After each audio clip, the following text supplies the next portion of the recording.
ये कहा कि ये जो सरकार है ये आईएसआई से बात कर सकती है लेकिन विपक्ष से बात नहीं कर रही है।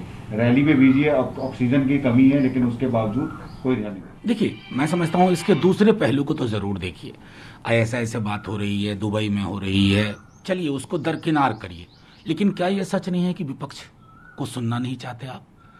सत्ता पक्ष और विपक्ष चुनाव के बाद एक सामूहिक चिंतन में जाना चाहिए।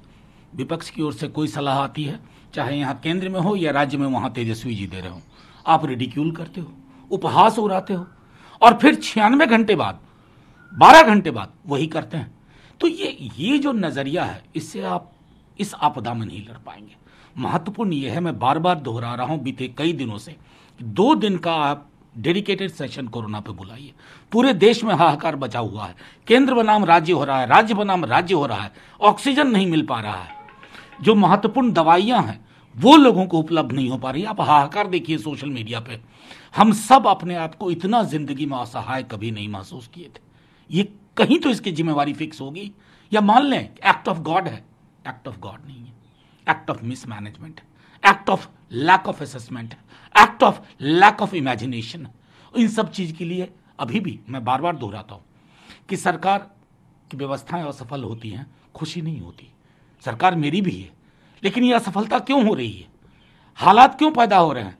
एक मंत्री आकर के डिमांड सप्लाई पे थियरी दे रहे हैं इस वक्त में, जब इतनी भारी आपदा से हम गुजर रहे हैं। इस पर तो चिंता करनी होगी।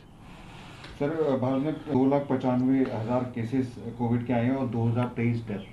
देखिए, एक बात इसमें महत्वपूर्ण है, ये वो आंकड़े हैं जो टेस्टिंग के कई राज्यों को मैं जानता हूं, मेरा अपना राज्य भी उसमें है, उत्तर प्रदेश है, जहां पर टेस्टिंग के नाम पे फर्जीवाड़ा हो रहा है। क्यों नहीं आप कर सकते हैं? क्योंकि आपको पता है कि जिस स्केल पे ये बढ़ रहा है ना, हमारे हाथ से लगभग चीजें निकल चुकी हैं। अभी भी वक्त है।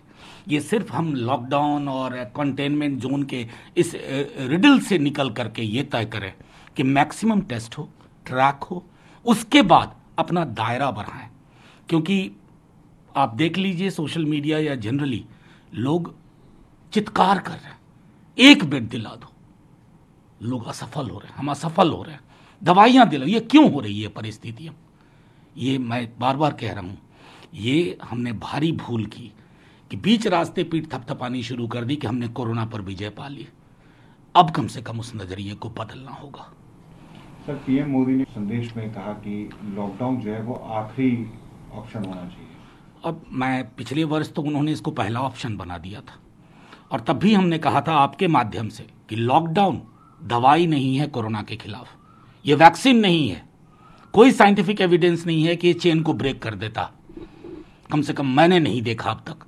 हाँ, वो आपको क्वेश्चन देता है कि आप अपने हेल्थ इंफ्रास्ट्रक्चर का दायरा बढ़ाइए, हॉस्पिटल की परिस्थितियां सुधारिए।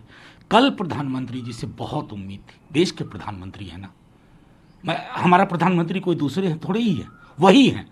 उनसे आग्रह, इच्छा थी कि ऑक्सीजन की किल्लत के बारे में बोलते, जो वो दवाई है रेमडेसिविर, उसके बारे में बोलते, अन्य जो महत्वपूर्ण दवाइयां हैं जिसका इस्तेमाल हो रहा है पूरे देश में, चाहे कितनों मिसकम्युनिकेशन किया जाए कि ये दवाइयां महत्वपूर्ण, लेकिन उसी पर तो इलाज चल रहा है, उसके बारे में प्रधानमंत्री जी नहीं बोले। सहकारी संघवाद की परीक्षा का क्षण है ये।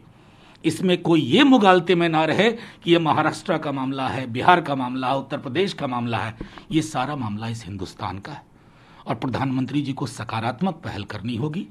सत्ता पक्ष, विपक्ष और एक्सपर्ट्स को लेकर के ये कोर टीम बनाइए।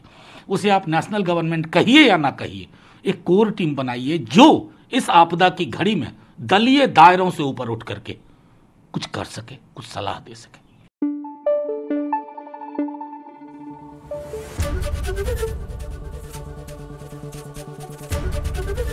एबीपी न्यूज आपको रखे आगे।